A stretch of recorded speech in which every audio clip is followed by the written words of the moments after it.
Welcome dear रॉकर्ट्स। आज हम देखने वाले हैं रुद्रांगी। मूवी की शुरुआत में हमें एक पैलेस दिखाया जाता है जहां पर हम ज्वालाबाई नाम की एक औरत को देखते हैं। तभी वहां पर एक आदमी ज्वालाबाई से आकर कहता है कि मालिश की बेटी आ चुकी है। ये सुनते ही ज्वालाबाई काफी खुश हो जाती है और वो बाहर मालिश की बेटी से मिलने जाती है, जो कि ज्वालाबाई को देखते ही गुस्से में ज्वालाबाई से कहती है कि मेरे पिता मालिश ने गाँव वालों के साथ मिलकर तुम लोगों के खिलाफ जंग लड़ी और अपना खून बहाया। आखिर तुम मुझसे चाहते क्या हो? आखिर तुमने मुझे यहाँ बुलाया क्यों है? उसकी ये बात सुनते ही ज्वालाबाई उससे कहती है कि तुम मालिश की बेटी नहीं हो और अब समय आ गया है कि तुम्हें सारी सच्चाई बता दी जाए। अब ज्वालाबाई के इतना कहते ही ये कहानी जाती है फ्लैशबैक में, जहाँ हम आजादी के कुछ साल पहले का समय देखते हैं। यहाँ हम छोटे मालिश और रुद्रांगी को देखते हैं जो साथ में खेल रहे होते हैं। दरअसल रुद्रांगी मालिश की बुआ की लड़की है और कुछ महीने पहले ही मालिश के माता पिता की बीमारी की वजह से मौत हो गई थी। बाकी रुद्रांगी के माँ बाप की बात करें तो उनको पहले ही इस गाँव के जमींदार ने कर्ज न चुकाने की वजह से मार दिया था और यही वजह थी कि मालिश के दादाजी को अक्सर उसकी फिक्र लगी रहती थी, क्योंकि आजकल उनकी भी कुछ तबीयत ठीक नहीं होती। इसलिए वो मालिश को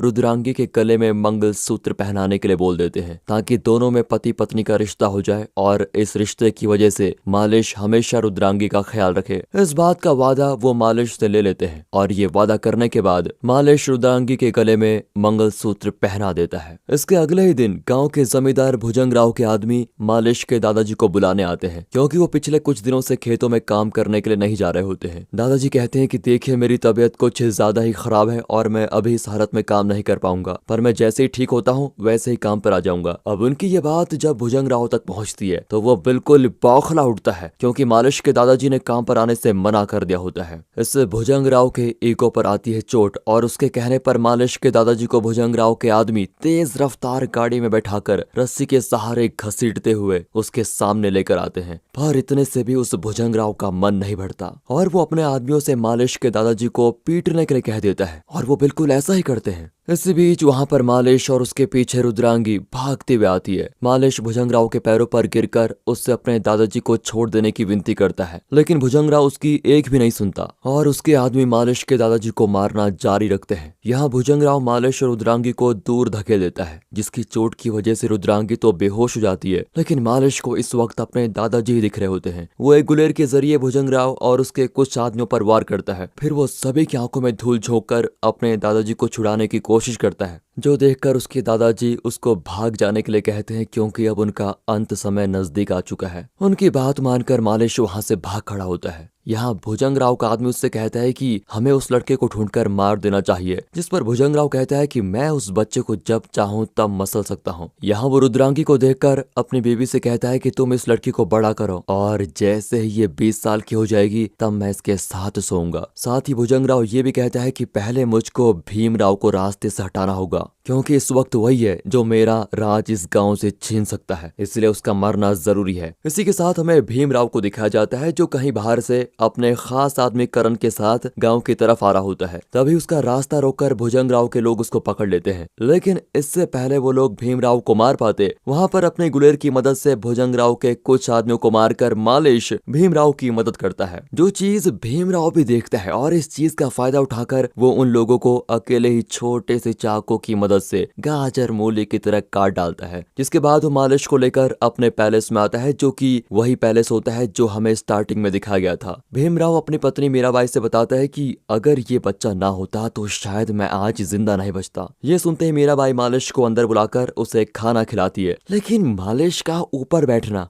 भीम राव को पसंद नहीं आता, इसलिए वो उसको नीचे बैठने के लिए बोलता है। और जब मालिश खाना खा लेता है तो भीम राव उससे कहता है, शेर हमेशा अपना बदला जरूर लेता है और मैं भुजंग राव को छोड़ूंगा नहीं। यहाँ मालिश भीम राव से कहता है कि मैं आज से आपके लिए काम करूंगा और साथ ही आपके लिए मैं उस भुजंग राव को कुत्ते की मौत मारूंगा। लेकिन भीम राव कहता है कि अभी ये सही समय नहीं है, इसलिए जैसे ही सही समय आएगा मैं तुम्हें बता दूंगा। जिसका साफ मतलब होता है कि मालिश को अपना बदला लेने और रुद्रांगी को छुड़ाने के लिए थोड़ा और इंतजार करना पड़ेगा। जिसके साथ ही हमें पूरे 15 साल के बाद का सीन दिखाया जाता है, जहां पर हम देखते हैं कि भीम राव ने ज्वालाबाई नाम की लड़की से दूसरी शादी कर ली है, जो कि स्वभाव से काफी ज्यादा घमंडी होती है, लेकिन उतनी ही वो निडर और साहसी भी है, क्योंकि मीराबाई की तरह वो भीमराव से डरती नहीं है। मीराबाई भीमराव के कहने पर ना चाहते हुए भी ज्वालाबाई का स्वागत करती है। इसी दौरान हमें ये भी पता चलता है कि मीराबाई प्रेग्नेंट है। खैर, जब ज्वालाबाई भीमराव के पास आती है तो उसे पता चल जाता है कि वहाँ पर कुछ और लोग भी हैं जो भीमराव को मारना चाहते हैं। ज्वालाबाई अकेले ही उन सभी लोगों को एक पल में मार डालती है और इस तरह उसने भीमराव की जान बचा ली होती है। अब भीमराव को पता चलता है कि ये काम भुजंगराव का था, तो वो भुजंगराव को लाने के लिए मालिश को भेज देता है, जो कि अब काफी बड़ा हो चुका है और साथ ही उसे इस पल का न जाने कब से इंतजार था। वो भुजंगराव के घर में घुसकर उसके आदमियों समेत भुजंगराव को काफी बुरी तरह मारता है। फिर वो उसी तरह से भुजंगराव को घसीटते हुए भीमराव के पास लेकर आता है, जैसे कि भुजंगराव के आदमी मालिश के दादाजी को एक समय लेकर गए थे।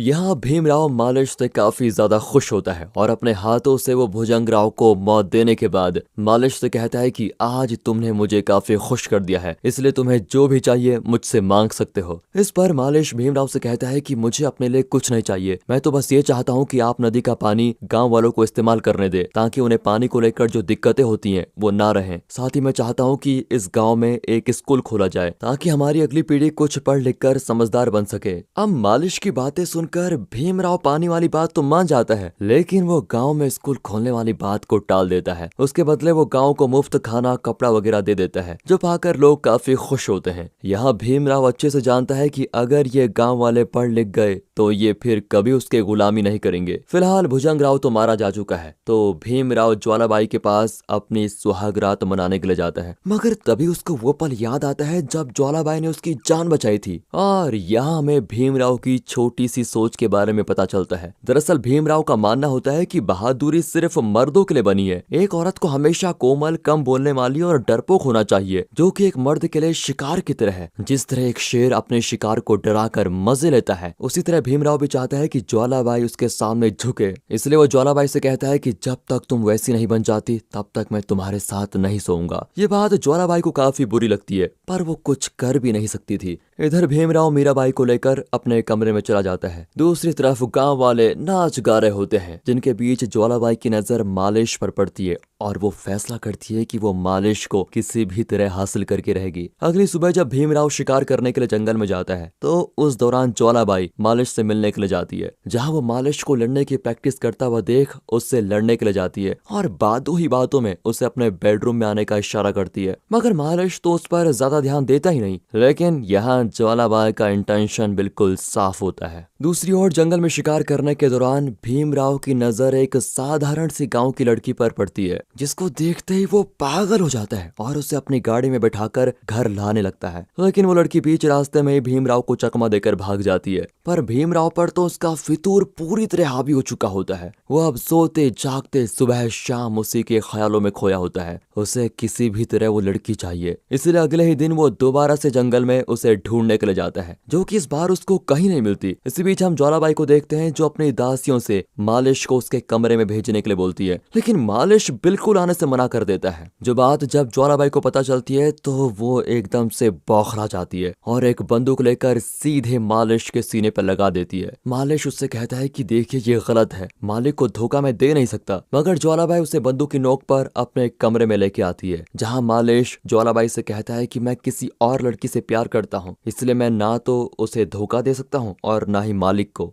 ज्वालाबाई उससे कहती है कि अगर तुम मेरी बात मान लेते हो तो मैं तुम्हें इस पैलेस का राजा बना दूंगी, तुम्हारे लिए मैं उस भीमराव को जान से मार दूंगी और फिर तुम उसकी जगह ले लेना। अब ज्वालाबाई की ये बात सुनने के बाद भी मालिश उसकी बात नहीं मानता और वहां से चला जाता है। फिलहाल जब भीमराव घर आता है तो वो मालिश से उस लड़की को ढूंढ कर लाने के लिए कहता है, जिसे मालिश कुछ ही देर बाद लेकर भीमराव के सामने पेश हो जाता है। लेकिन वो भीमराव के पैरों पर गिर जाता है, क्योंकि ये लड़की कोई और नहीं बल्कि मालिश की बेबी रुद्रांगी है, जिसे मालिश ने उसी वक्त भुजंगराव की कैद से आजाद करवा लिया था जब वो भीमराव के कहने पर उसे मारने गया था। यहाँ मालिश भीमराव को सारी बात बताता है कि उसने बचपन में ही भीमराव को क्यों बचाया था, क्योंकि वो किसी भी कीमत पर भुजंगराव से अपना बदला लेना चाहता था। साथ ही वो ये भी कहता है कि मैंने बचपन में ही अपने दादाजी को वचन दिया था कि मैं रुद्रांगी पे आंच नहीं आने दूंगा, मैं उसके लिए मर भी सकता हूँ और मार भी सकता हूँ, बाकी अगर आप मेरी जान लेना चाहते हो तो मैं हंसते हंसते आपके लिए मर जाऊंगा। मालिश की ये बातें सुनकर भीमराव एकदम से बौखला जाता है। जो सब कुछ मीराबाई और ज्वालाबाई देख रही होती है, पर भीमराव मालिश को कुछ नहीं करता, बल्कि उल्टा वो मालिश को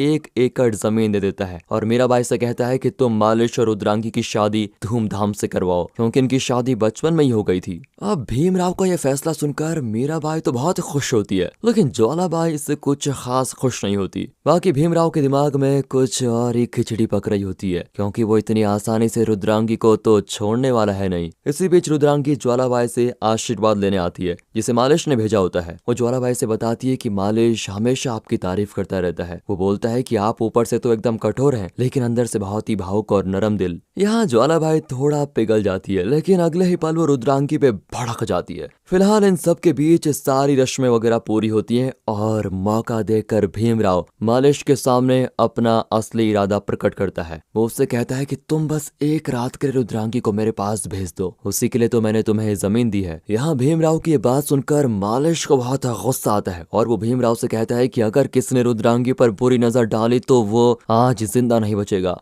जिसके इतना कहते ही वहाँ भीमराव के आदमी मालिश पर हमला कर देते हैं, जिन्हें मालिश पहले तो बहुत मारता है, लेकिन वो काफी ज्यादा होते हैं, इसलिए आखिर में सभी मालिश को पकड़ लेते हैं। फिर भीमराव रुद्रांगी को पकड़कर मालिश को मारने के लिए बढ़ता है, लेकिन यहाँ ज्वालाबाई उसके सर पर बंदूक रखकर उसे ऐसा करने से मना करती है। साथ ही वो मालिश से कहती है कि रुद्रांगी को लेकर यहाँ से जाओ, और मालिश बिल्कुल ऐसा ही करता है। जिसके जाने के बाद भीमराव ज्वालाबाई को थप्पड़ मारता है और पूछता है कि आखिर तुम्हारी हिम्मत कैसे हुई। अब इस बात पर ज्वालाबाई उससे कहती है कि आप खुद को शेर कहते हैं और इस तरह यहाँ पर बंद कमरे में शिकार कर रहे हो। अरे अगर आप सच्चे शेर हैं तो मालिश का शिकार खुले में करके दिखाइए, ताकि सबको पता चले कि एक शेर से भिड़ने का अंजाम क्या होता है। यहाँ ज्वालाबाई ने मालिश का साथ दिया होता है और अपने दिमाग से वो भीमराव को भी संभाल लेती है, पर अब भीमराव जो करने वाला होता है वो किसी ने सोचा भी नहीं होगा, क्योंकि भीमराव चाहता है कि मालिश उसके पास खुद नाक रगड़ते हुए आए, क्योंकि उसे अपना ईगो बहुत प्यारा होता है। इधर मालिश रुद्रांगी के साथ जंगल में छिपा हुआ है, क्योंकि उसे मालूम है कि भीमराव उसे ढूंढने की कोशिश जरूर करेगा। यहाँ मालिश रुद्रांगी से पूछता है कि मेरी और तुम्हारी शादी बचपन में करवा दी गई थी, इसलिए तुम मेरे साथ मजबूरी में ना रहो। अगर तुम्हें किसी और के साथ अपनी जिंदगी जीनी है तो तुम आजाद हो। उस वक्त हम बच्चे थे और हमें ये सारी चीजें पता नहीं थी, लेकिन रुद्रांगी कहती है कि मैंने आपको पति माना है, तो अब अगर किसी को मेरे साथ रिश्ता बनाना है या शादी करनी है तो वो होगी मेरी लाश। रुद्रांगी का ये जवाब सुनकर मालिश काफी खुश होता है। वहीं दूसरी ओर भीमराव चारों तरफ मालिश और रुद्रांगी की खोज करवा देता है, पर उससे वो दोनों कहीं नहीं मिलते। जिस पर भीमराव अब गांव के सारे मर्दों और बच्चों को पकड़कर बुरी तरह मारने लगता है। वो बाकी औरतों से कहता है कि अगर तुम अपने पति और बच्चों को बचाना चाहती हो तो मालिश और रुद्रांगी को ढूंढकर मेरे पास लाओ।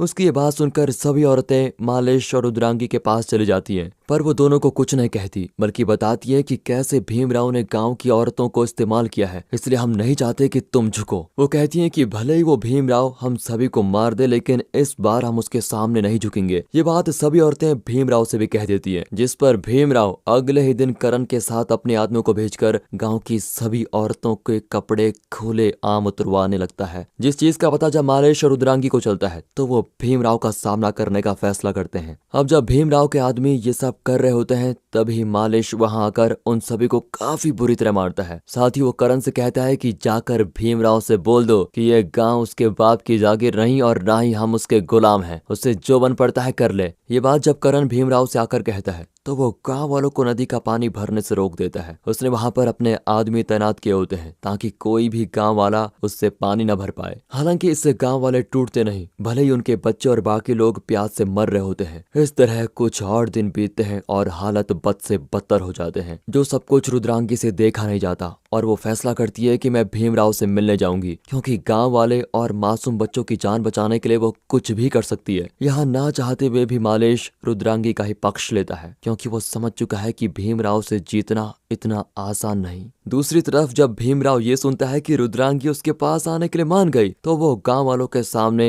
एक और शर्त रखता है कि मालिश उसके सामने आकर उससे माफी भी मांगेगा, जिस चीज के लिए गांव वाले तो राजी नहीं होते, लेकिन रुद्रांगी और मालिश राजी हो जाते हैं। मालिश तुरंत भीमराव के पास जाकर उससे माफी मांगता है, पर इतने से भी भीमराव का मन नहीं भरता। वो मालिश से कहता है कि तुम रुद्रांगी को दुल्हन की तरह सजाकर खुद मेरे पास लेकर आओ, और जैसे ही रुद्रांगी मेरे बेड तक पहुंचेगी नदी का पानी गांव वालों को को पीने के लिए दे दिया जाएगा। इसके लिए भी मालिश मान जाता है और रुद्रांगी को तैयार करके भीमराव के पास छोड़ने के लिए जाने लगता है। वो भीमराव के महल में रुद्रांगी को जैसे ही छोड़ता है वैसे ही गांव को नदी का पानी इस्तेमाल करने को दे दिया जाता है। इधर रुद्रांगी आंख में आंसू लिए भीमराव के सामने जाती है, जो कि उससे काफी बुरी तरह पेश आता है। दूसरी तरफ ज्वालाबाई मालिश को ताना मारती है कि काश काश तुम उस वक्त मेरी बात मान गए होते तो आज तुम्हें ये सब कुछ नहीं देखना पड़ता, ना तो भीमराव जिंदा होता और ना ही रुद्रांगी यहाँ आई होती। दरअसल यहाँ ज्वालाबाई को नहीं पता होता कि मालिश ये सब कुछ क्यों कर रहा है। तो वहाँ करण आकर ज्वालाबाई को सब कुछ बता देता है, जिस चीज को सुनकर ज्वालाबाई की आंखों में आंसू आ जाते हैं। इसी के बीच मीराबाई को पेट में दर्द होने लगता है और अब वो समय आ चुका है जब उसका बच्चा होने वाला है, जिसकी आवाज को सुनकर ज्वालाबाई उसको संभालने जाती है। तो इधर नदी का पानी पीकर गांव वाले मरने लगते हैं, क्योंकि भीमराव ने गांव वालों को सजा देने के लिए पानी में जहर मिला दिया था। अब बाकी बचे गांव वाले सीधा महल पर धावा बोल देते हैं। तो इधर मीराबाई एक बच्ची को जन्म देती है। वो ज्वालाबाई से कहती है कि इस बच्ची को तुम किसी गांव वाले को दे दो ताकि ये उनकी समस्या और इंसानियत के बारे में सीख सके। अब इसे ही गांव की बागडोर संभालनी होगी, जिसके लिए ये करना जरूरी है। मीराबाई मालिश को बुलाकर उसे अपनी बच्ची दे देती है और यहाँ पर उसकी मौत हो जाती है। साथ ही भीमराव के सामने रुद्रांगी भी मर जाती है, क्योंकि उसने यहाँ आने से पहले जहर खा लिया था, जिस बारे में जब मालिश को पता चलता है तो वो भीमराव को बुरी तरह मारता है, मगर उसे इस बच्ची को लेकर महल से निकलना भी है। मालिश और ज्वालाबाई लोगों से लड़ते हुए आगे बढ़ने लगते हैं, जिस दौरान भीमराव भी गुस्से में बाहर आ जाता है और ये देखकर मालिश अपने दोस्त जना को मीराबाई की वो बच्ची देते हुए कहता है कि तुम इस बच्ची को शहर में पढ़ने के लिए भेजोगे ताकि जब भी ये यहाँ आए तो यहाँ गाँव वालों को भी शिक्षित करे। जना उस बच्ची को लेकर चला जाता है। तो इधर भीमराव ज्वालाबाई के साथ मालिश को भी मारते हुए बाहर ले जाता है, जहां गांव वाले खड़े हुए होते हैं, जिनमें से कुछ गांव वाले जब भीमराव को मारने के लिए बढ़ते हैं तो वो उन्हें अकेले ही काफी बुरी तरह मारता है। पर मालिश उसके पैर में रस्सी बांधकर उसको घसीटते हुए नीचे लाता है, फिर उसे मार कर बांध देता है। लेकिन भीमराव काफी ज्यादा ताकतवर है, वो बंधे होने के बावजूद भी खुद को आजाद कर लेता है और फिर उसकी और मालिश की जोरदार लड़ाई होती है, जिस बीच भीमराव मालिश के पेट में चाकू से वार करता है और मालिश वहीं घायल होकर गिर जाता है। फिर भीमराव जाकर अपनी कुर्सी पर आराम से बैठ जाता है, क्योंकि उसे लग रहा होता है कि मालिश को मारने से बाकी गांव वाले उससे डर जाएंगे। पर उसे नहीं पता होता कि गांव वाले अब उसकी गुलामी नहीं करना चाहते, वो सब मालिश की तरफ हैं, भले ही वो हार रहा हो। इसी बीच मालिश भी खड़ा होता है, जिसकी तरफ ज्वालाबाई एक तलवार फेंकती है और वो भीमराव से दोबारा लड़ने के लिए जाने लगता है। साथ ही पीछे से ज्वालाबाई भी भीमराव को मारने के लिए आगे बढ़ती है, लेकिन भीमराव अपनी ही तलवार से अपना गला काटकर अपनी जान दे देता है, क्योंकि वो समझ चुका है कि गांव वाले अब उसको जिंदा नहीं छोड़ेंगे। यहाँ भीमराव के मरने के साथ गांव वालों की गुलामी खत्म हो जाती है, मगर मालिश घायल होने की वजह से दोबारा गिर पड़ता है, जिसे ज्वालाबाई संभालती है। जिससे मालिश कहता है कि मेरा सपना है कि ये गाँव फूले फले और इस महल को एक स्कूल में बदल दिया जाए ताकि गाँव के हर घर में शिक्षा पहुँच पाए। वो ज्वालाबाई से वादा लेता है कि आप इस गांव को तब तक संभालेंगी जब तक मीराबाई की बेटी वापस नहीं लौट आती। इतना कहने के बाद वो भी मर जाता है और इसी के साथ कहानी प्रेजेंट समय में आती है, जहां ज्वालाबाई मीराबाई की बेटी को ये कहानी सुना रही होती है। ज्वालाबाई उससे कहती है कि अब तुम्हें ये सब कुछ संभालना पड़ेगा, ये तुम्हारी जिम्मेदारी है कि तुम अपनी माँ और मालिश दोनों का सपना पूरा करो और गाँव के हर कोने में शिक्षा पहुँचाओ। मूवी के लास्ट सीन में हम भीमराव के महल को एक स्कूल में कन्वर्ट होते हुए देखते हैं, जिसमें अब बच्चे पढ़ते हैं और ये सब मालिश और रुद्रांगी की वजह से आज संभव हो पाया। इसी के साथ ये मूवी यहाँ पर खत्म होती है। बाकी दोस्तों, आपको स्टोरी अच्छी लगी हो, मूवी अच्छी लगी हो, एक्सप्लेनेशन अच्छा लगा हो, वीडियो को लाइक कीजिए और चैनल को सब्सक्राइब। मिलते हैं अगली वीडियो में, तब तक के लिए गुड बाय, अपना ख्याल रखिए and finally thanks for watching.